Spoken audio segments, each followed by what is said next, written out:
Olá, pessoal, tudo bem? A gente está aqui mais uma vez para conversar hoje sobre direito material, tá? Eu trouxe um assunto sobre posse, sobre direito das coisas, para a gente poder conversar. E hoje a gente vai falar sobre a aquisição da posse. Então é importante a gente recordar lá que a gente já viu que a posse é um direito especial, porque ela não está nem dentro do direito real, nem dentro do direito pessoal, tá? Então, ela é um direito especial, é assim que o ordenamento jurídico enxerga ela. E a gente verificou também a classificação de posse. Então, a gente viu lá a posse direta e a indireta, a gente viu a composse, a gente viu a posse pro diviso e indiviso, a ad uso capione, os vários tipos de posse que o nosso ordenamento jurídico traz. E agora a gente precisa verificar como que eu faço para adquirir essa posse, como que eu faço para ter essa posse. Tudo bem? Que é o assunto que nós vamos discutir hoje. Nesse QR Code você tem acesso ao Código Civil via internet, tá? É importante você acompanhar os slides com ele para você poder ir vendo os artigos que nós vamos citando. Tudo bem? Vamos lá, então. Quando eu falo de modos de aquisição da posse, a gente sempre tem de lembrar do artigo 1204 do Código Civil, tá? Que fala que a posse se concretiza pelos modos em geral de aquisição. Então, a gente tem a apreensão, ato ou negócio jurídico, inter vivos ou causa-mortes, tá? Essas são as formas que eu vou adquirir essa posse. Por apreensão, por ato ou por negócio jurídico, por exemplo, por um contrato, eu consigo adquirir a posse. Então, isso vai ser um negócio jurídico inter vivos, como eu posso também ter o negócio jurídico causa-mortes. Por exemplo, um testamento. Eu posso adquirir a posse por meio de testamento, então eu tenho um modo de aquisição da posse causa-mortes, ok? Então, o 1204 fala que a posse vai se concretizar por qualquer dos modos de aquisição que o nosso ordenamento jurídico permitir que aconteça, tá? Aí a gente tem algumas formas desse modo de aquisição. A primeira é a originária. Qual que seria o conceito dela, né? Na originária, eu não tenho relação de causalidade entre a posse atual e a posse anterior, tá? Então, não existe um nexo entre a posse atual e a posse que já tinha. Independe da anuência do antigo possuidor, eu não preciso que ele concorde com isso. E efetiva-se unicamente por vontade daquele que está adquirindo. Então, é importante alguns exemplos com relação a isso. Então, é quando a propriedade é adquirida sem vínculo com o dono anterior, tá? De modo que o proprietário sempre vai adquirir a propriedade plena, sem nenhuma restrição. E aí, a gente tem a acessão e a ocupação. Através desse QR Code, você consegue acessar um texto bem legal que fala sobre a acessão e a ocupação, tá? Bem detalhado com relação a esses dois assuntos, mas de uma forma resumida, como que elas funcionam, tá? A acessão é uma forma de aquisição que acontece nos bens imóveis, toma muito cuidado com isso, acontece nos bens imóveis, tá? Que resulta de processo de incorporação de determinado bem ao solo. Dá para repetir? Dá. A cessão é a forma de aquisição de propriedade imóvel. Só vai acontecer na imóvel, tá? Que resulta na incorporação de determinado bem ao solo. E aí, dentro da cessão, nós temos 4 tipos. Isso pode acontecer por aluvião, por avulsão, por alvéolo abandonado ou por formação de ilhas.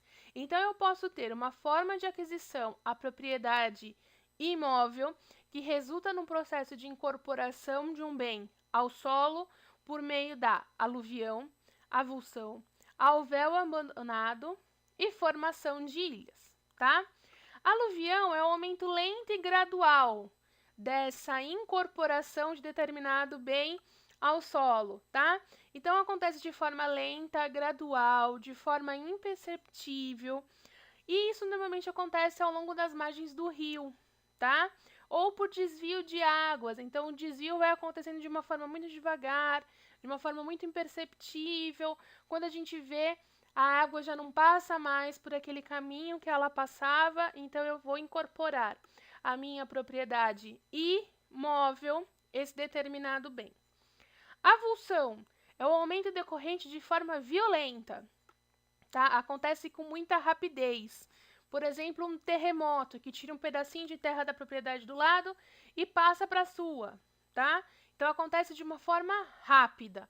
Mas vocês estão vendo que em todos os exemplos eu não falo que foi um humano que foi lá e fez isso, tá? Aconteceu.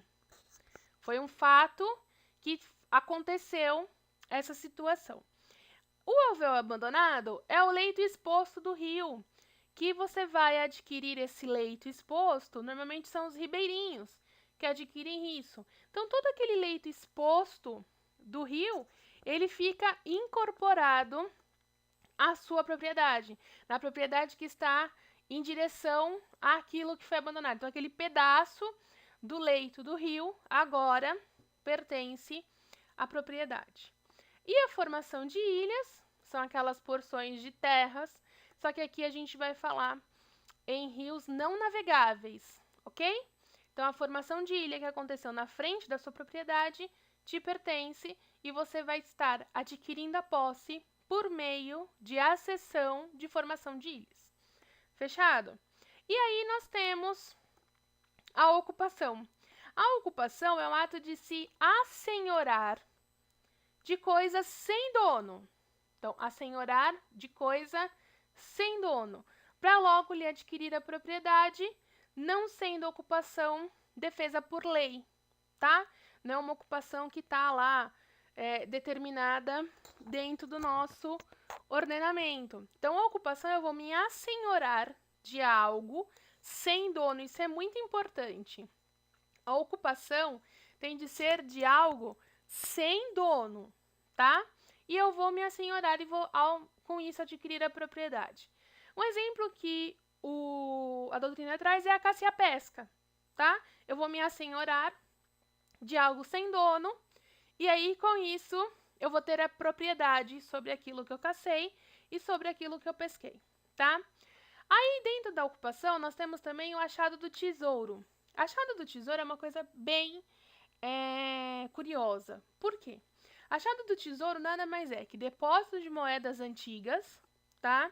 Ou coisas preciosas que estejam enterrado ou oculto no solo e que o proprietário não tenha memória com relação a essas coisas. Então, presta atenção no seguinte, achado do tesouro, então, são moedas ou coisas preciosas que estão ocultas ou enterradas no solo. Para que eu possa falar de achado de tesouro, a coisa precisa estar enterrada ou oculta. Então, ela pode estar enterrada no solo, ela pode estar enterrada numa parede, aí sim é achado de tesouro. O fato de você localizar uma quantia em dinheiro dentro de um livro, por exemplo, isso não é achado de tesouro, tá? Por quê? Porque não estava oculto, nem estava enterrado no solo, tudo bem? Outra observação. Se porventura você determinar que uma pessoa procure num terreno esse tesouro, automaticamente, se essa pessoa achar esse tesouro te pertence, porque você é proprietário do imóvel. Agora, se uma outra pessoa que você não determinou localizar, automaticamente você tem de dividir esse valor que você localizou com essa outra pessoa, tá? Então, dá uma olhadinha aí lá no texto, o que fala sobre achado de tesouro, que é uma coisa bem curiosa, difícil de acontecer, mas se acontecer, a gente precisa discutir a posse dele, tudo bem?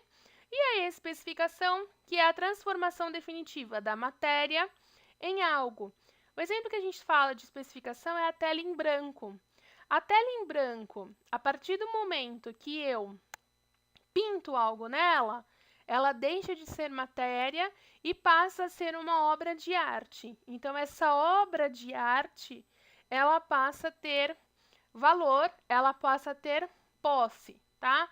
Artigo 1269, que fala isso. Então, dá uma olhadinha no texto que fala sobre acessão e ocupação, só fazer a leitura do QR Code ou jogar esse link aqui, ó, na internet, que você vai acessar lá o texto que eu coloquei sobre a seção e ocupação. Já que você vai até o blog, aproveita para clicar lá em seguir, tá? Acessando o blog do lado direito, no final da tela, tem lá o botãozinho, clique em seguir. Toda vez que tiver uma novidade do blog, você vai ficar sabendo, tudo bem? Então vamos voltar lá. A gente tem os modos de aquisição da posse, um deles é a originária. A originária independe de uma relação com o antigo possuidor, tá? Ela independe da translatividade, em regra ela acontece de forma unilateral. Eu vou ter a propriedade de forma plena, sem nenhum tipo de ônus. Exemplo disso, a cessão, a usucapião e a ocupação. Tudo bem? Vamos continuar então. Além da forma lá da adenda originária, a gente tem a apreensão da coisa. O que é a apreensão da coisa? É a apropriação mediante ato unilateral da adquirente, desde que subordinada aos requisitos da teoria possessória, desde que esteja subordinada àquilo que nós chamamos de posse, desde que esteja subordinada àquilo que a gente fala que é legal na posse, tudo bem? Então, consiste na apropriação unilateral. A apreensão da coisa com relação aos bens móveis se dá pelo fato do possuidor o deslocar para sua esfera de influência, que a gente chama. E nos imóveis se revela pela ocupação ou pelo uso da coisa. Então, nos bens, a apreensão de coisa, resumindo, recai sobre coisa abandonada, coisa que não pertence a ninguém, tá? Bens de outrem, porém sem consentimento deste, por meio de violência e clandestinidade. Então, ocupação de imóvel, artigo 1263, por exemplo, vai falar de apreensão da coisa, tá? Então, toma aqui uma outra observação com relação a esse modo de aquisição originária, a gente tem a apreensão. Artigo 1263, está aqui embaixo, ó, que fala com relação a isso. E aí a gente tem também outro modo de aquisição da posse, que é a derivada, tá? Enquanto na originária eu independo da existência de uma outra pessoa, na derivada é necessário a existência de uma pessoa, tá? Então na posse derivada, a gente precisa da anuência do possuidor, tá? É uma questão bilateral. Pode ser por ato inter vivos, compra e venda, por exemplo, a causa mortis, um testamento, e deve haver a transferência do antigo para o novo possuidor, tá? Sem essa transferência, que vai acontecer através do registro ou que vai acontecer através da tradição, a gente não vai poder falar que você adquiriu a posse, tá? Então, enquanto na originária eu não preciso da anuência do outro possuidor, e às vezes ele nem existe na verdade, aqui eu preciso da anuência, aqui tem de ser por ato inter vivos ou pode acontecer por causa mortis, e deve haver a transferência. A transferência é essa que vai acontecer por meio de registro para os bens imóveis e por meio de tradição para os bens móveis. Tudo bem? Então, a gente tem aqui a derivada. Modos de aquisição da derivada. A tradição, que é a entrega ou a transferência da coisa, sendo que, para tanto, a necessidade de uma expressa declaração de vontade, tá? Toma cuidado que essa tradição, a gente está falando dos bens móveis, tá? Então, eu tenho a transferência e eu preciso que exista uma expressa declaração de vontade, uma declaração expressa, tá?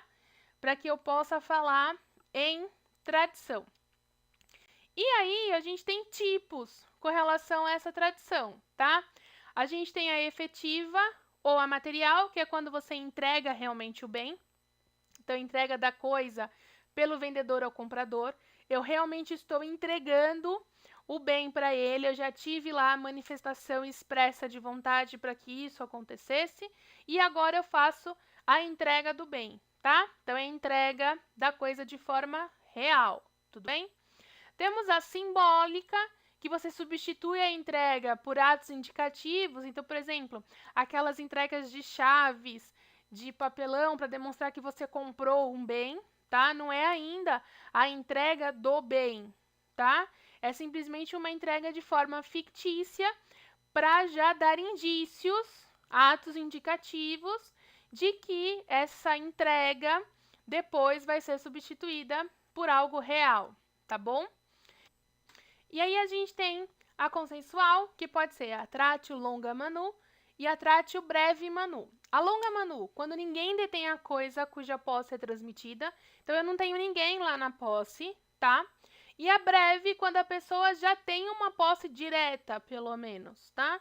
Exemplo, locatário. Locatário já tem a posse direta, certo?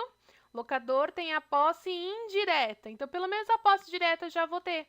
E aí eu posso adquirir outro tipo de posse de prova consensual. Quando você compra, por exemplo, aquele bem e faz lá toda a forma de entrega por meio de registro.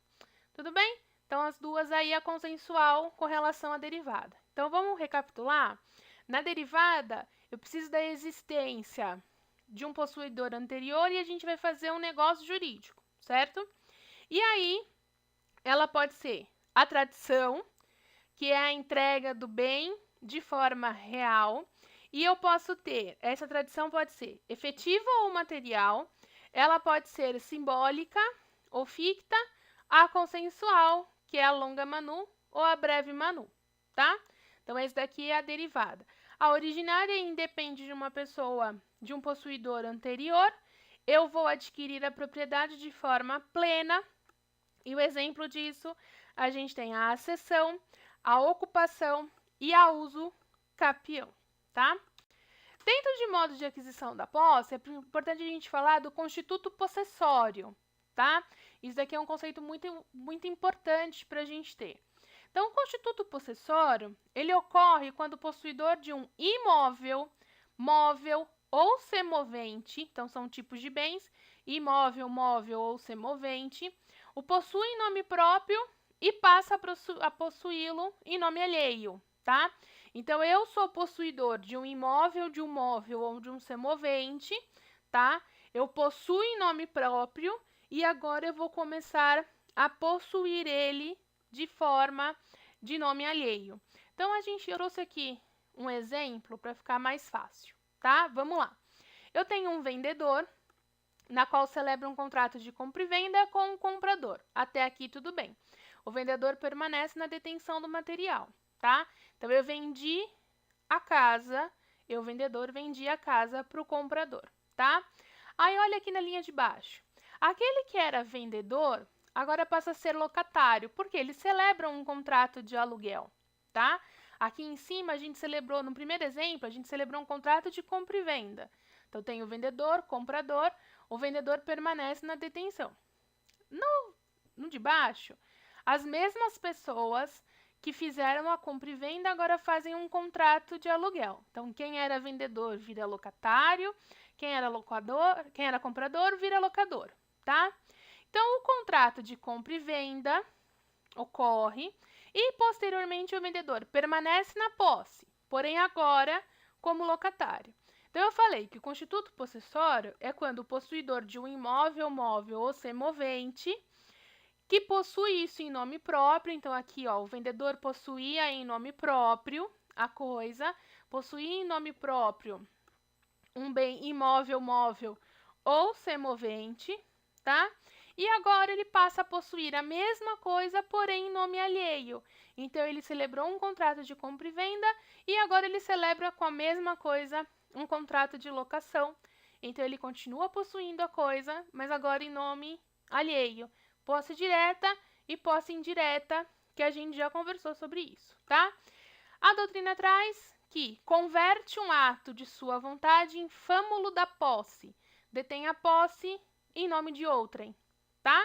Fâmulo da posse é deter a coisa em nome de outrem, tudo bem? Vou repetir. Constituto possessório ocorre quando o possuidor de um imóvel, móvel semovente, passa a possuir em nome próprio, tem em nome próprio e passa a possuir em nome alheio. Então, eu possuo uma casa, eu possuo um bem imóvel, móvel, semovente, eu sou vendedor, eu vendo para o comprador. Celebrei um contrato de compra e venda, tá? Após a celebração do contrato de compra e venda, eu que era vendedor passo a ser locatário daquilo. E quem comprou passa a ser locador, tá? Então, eu tenho a posse, eu detenho a coisa, mas em nome de outro, tá? Isso é o constituto possessório. Parece ser uma coisa muito difícil, mas não é, é super tranquilo. É simplesmente quando você possui um bem móvel e imóvel semovente, e aí você vai, então, você tinha ele em nome próprio e agora passa a adquirir em nome alheio. É bem tranquilo com relação a isso, tá? Quem pode adquirir a posse? Isso é muito importante. Representante legal, convencional ou seu procurador, tá? Pode adquirir. Só pode ser adquirida para quem seja dotado de vontade. Toma cuidado com isso, tá? Porque eu preciso ter a manifestação de vontade para poder falar que eu adquiri a posse, tudo bem? E o 1205, inciso 2º, terceiros sem mandados, em nome de outro, dependendo de ratificação. Outro pode adquirir sem mandado? Pode, tá? Mas depois eu vou ter de ratificar que eu concordei com aquele que adquiriu aquela posse em meu nome, tudo bem? Então, representante legal, convencional ou procurador pode adquirir a posse.